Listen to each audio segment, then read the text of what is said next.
Thank you for having invited me to this very important conference. And it is the 5th installment of the National Young Hoteliers and Restaurateurs Power Conference. You have asked me to speak about Filipino hospitality, not in the Philippines, but beyond borders. And I believe, a very large and extremely important subject in your studies. What a formidable task you have set me. But after some research and reflection on today's theme, I want to share with you my thoughts on this subject.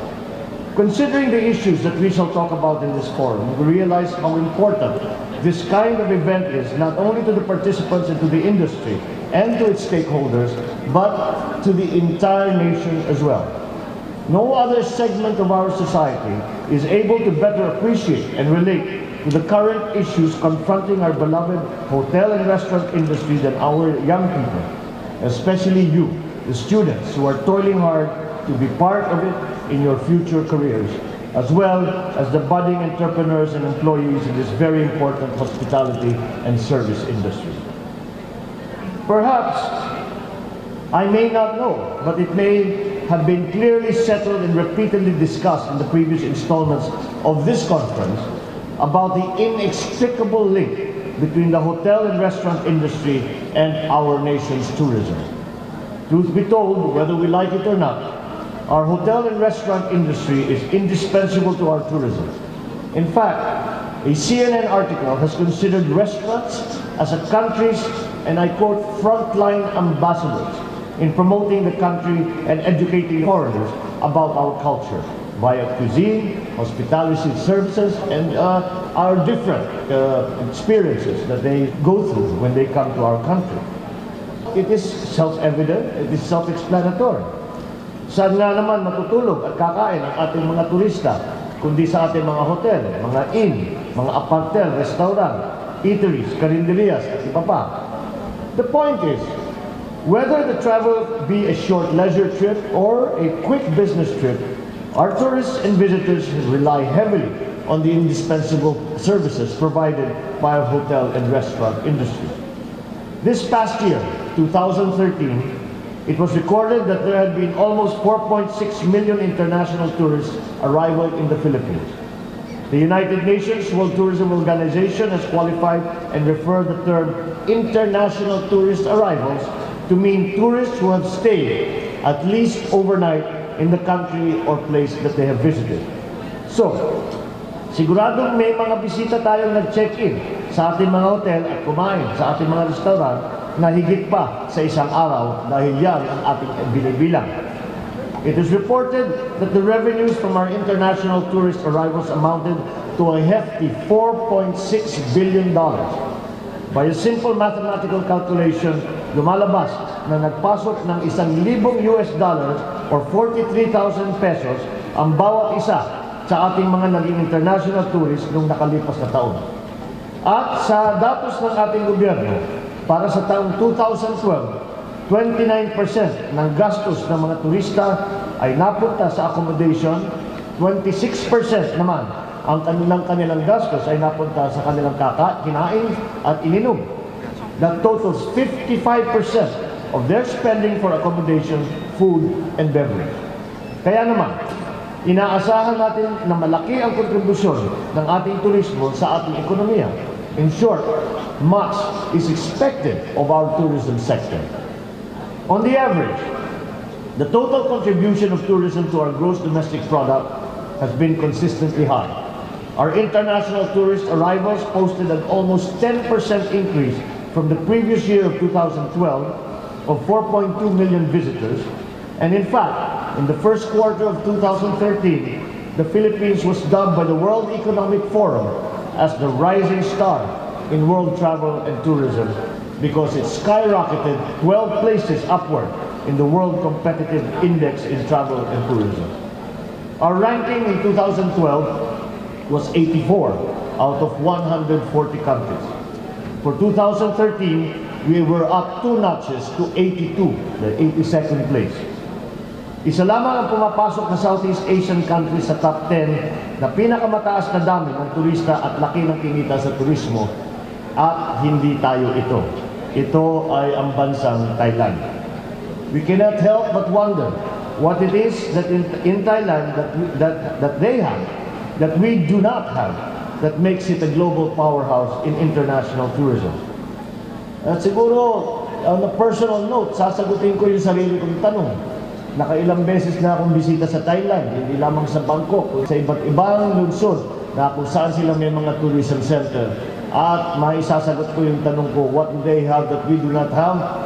Nothing. We have everything that Thailand has.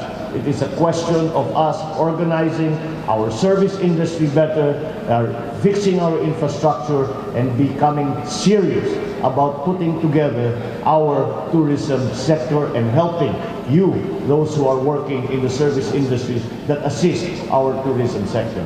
Alam nyo ba na ang Thailand, we have a Ministry of Tourism, Department of Tourism in the Philippines. In Thailand, there are 3 departments that are dedicated to their tourism industry. They have a department of tourism. They have, I think, a department that has to do with temples, and they have another department that has to do with culture. Kaya naman maliwanag at nakikita natin na kung ang pamahalaan ay talagang maging seryoso at bigyan ng pansin ang industriya ng turismo, may malaking pag-asa na tayo rin ay aakyat doon sa nangungunang 10 bansa sa turismo dito sa buong mundo. But the good news is that we are showing signs of growth based on our year-to-year performance. The upward trend in our performance just proves that we have that untapped potential and that we can do as well as countries like Thailand. The DOT has engaged in an aggressive tourism marketing campaign in our attempt to achieve the elusive target of 5.5 million international tourist arrivals, which unfortunately we have yet to achieve. We must look to the infrastructure development of our development plan of our government dahil malaki ang kontribusyon at pangangailangan ng tourism industry sa infrastruktura na ipinapagawa ng ating pamahalaan. Yun lamang pinag-usapan ng ating airport, tapos yung traffic dito sa Maynila, tapos yung mga flight na pumupunta sa iba't ibang lugar na maservisyohan natin ang mas marami sa 4.6 million tourists. Huwag din natin kalimutan ang ating mga domestic tourists o mga bisita ng mga turista na galing mismo sa iba't ibang lugar sa ating bansa. According to the National Statistics Office, there were 25 million domestic tourists in 2012 with ages 15 years and up, with each local tourist spending from 1,500 pesos to 12,000 pesos in the place that they visited. Which is why I consider it to be most useful and essential that a youth assembly such as this power conference be held regularly, involving our young hoteliers and restaurateurs as well as our hotel and restaurant management students.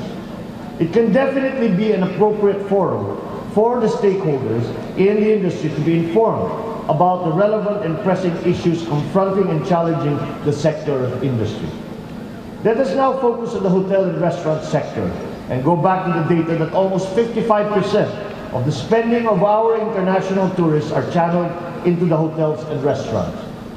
Of course, we realize the crucial importance of the patronage of our customers, both local and international, to the survival of this very important sector of our economy.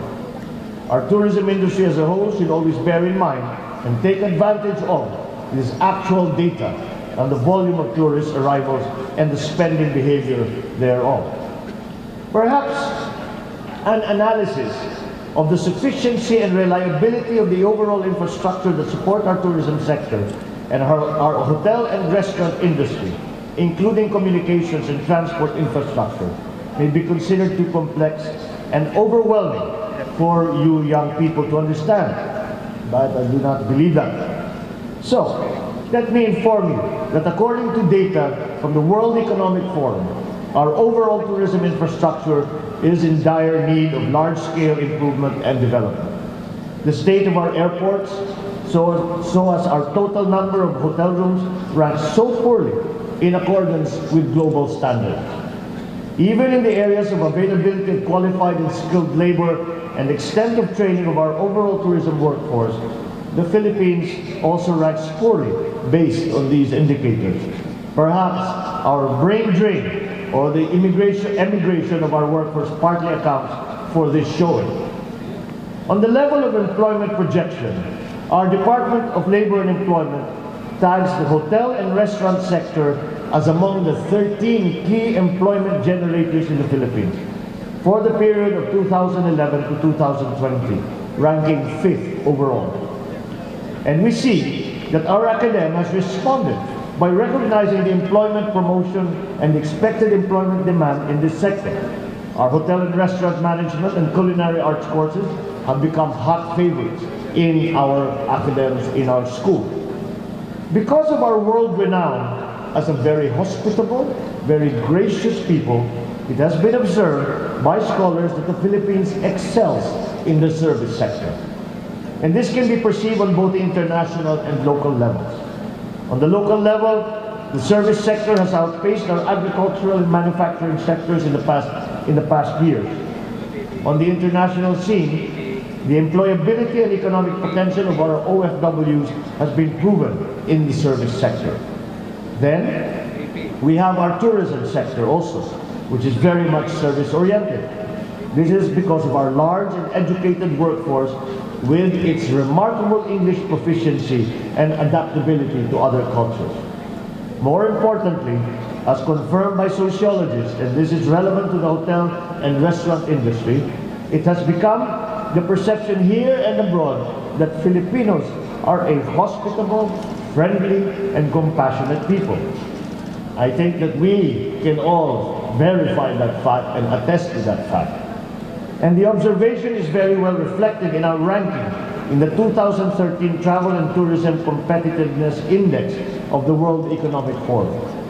It is very heartening to find that we rank very high with respect to our very friendly, quote, attitude towards foreign visitors, and also, again I quote, degree of customer orientation. Given our cultural and sociological traits and recognized characteristics as Filipinos, we know that we have the natural human capabilities and potential to improve and excel in our tourism sector, particularly in our hotel and restaurant industry. Paano pa kung pagagandahin na pa natin ang ating infrastruktura na kaugnay sa turismo, ang ating transportation facilities at airport, mga daan at iba pa, talagang magiging mas maganda at mas malakas pa ang kabuuan ng ating turismo at ang pag-unlad ng ating ekonomiya. Ang punto ko, bilang mga Pilipino, dapat natin patunayan ang ating lakas at galing sa larangan ng serbisyo. We know that our infrastructure weaknesses present a challenge for us in view of our scarce financial resources. But our natural and world-renowned and well-recognized hospitality, friendliness, and compassion, and our Filipino brand of service does not need billions in investment. We do not have to dig deep into our pockets, but just reach into our hearts for the innate beauty that we have as a Filipino people, demonstrated by our highly respected Filipino culture, values, and traditions. However, service is not confined to hospitality and friendliness alone. It takes a gamut of hard work, quality control, and a host of other important aspects relevant to a total and satisfactory customer service experience.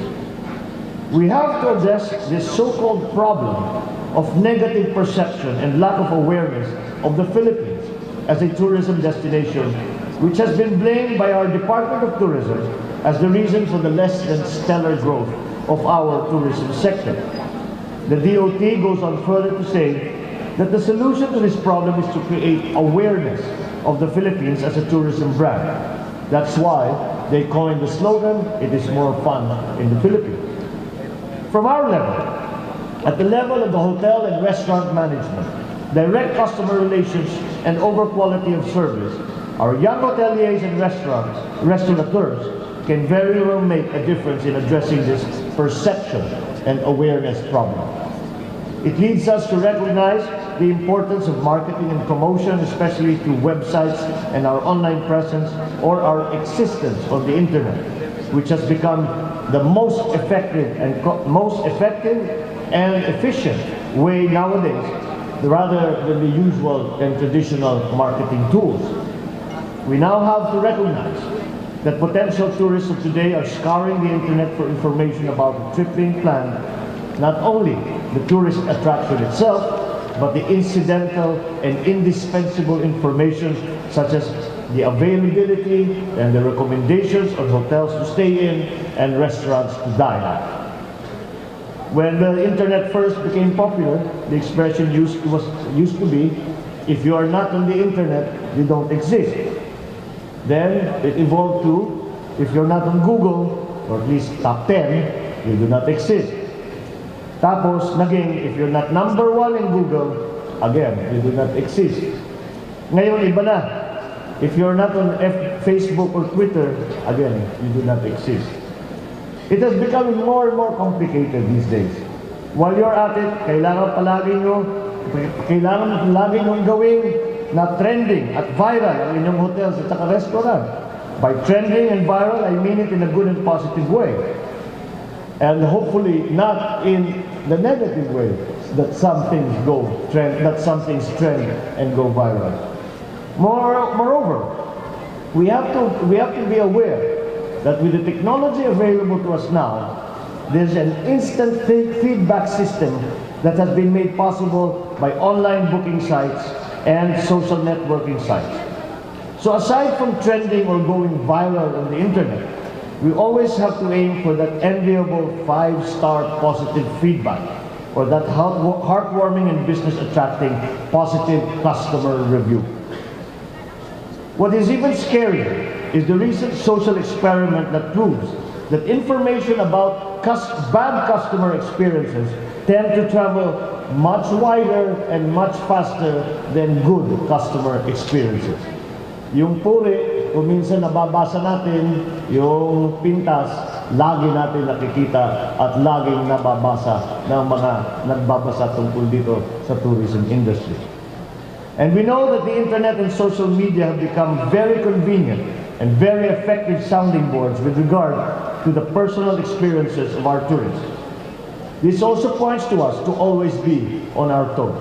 On the one hand, just a few weeks ago, we read about a food columnist of the New York Times prefacing her feature story with the lines, "This is sisig, the greatest pork hash, arguably the greatest pork dish on earth." Siguro hindi pa niya natikman yung aming bagnet, kaya pinupuri niya itong sisig.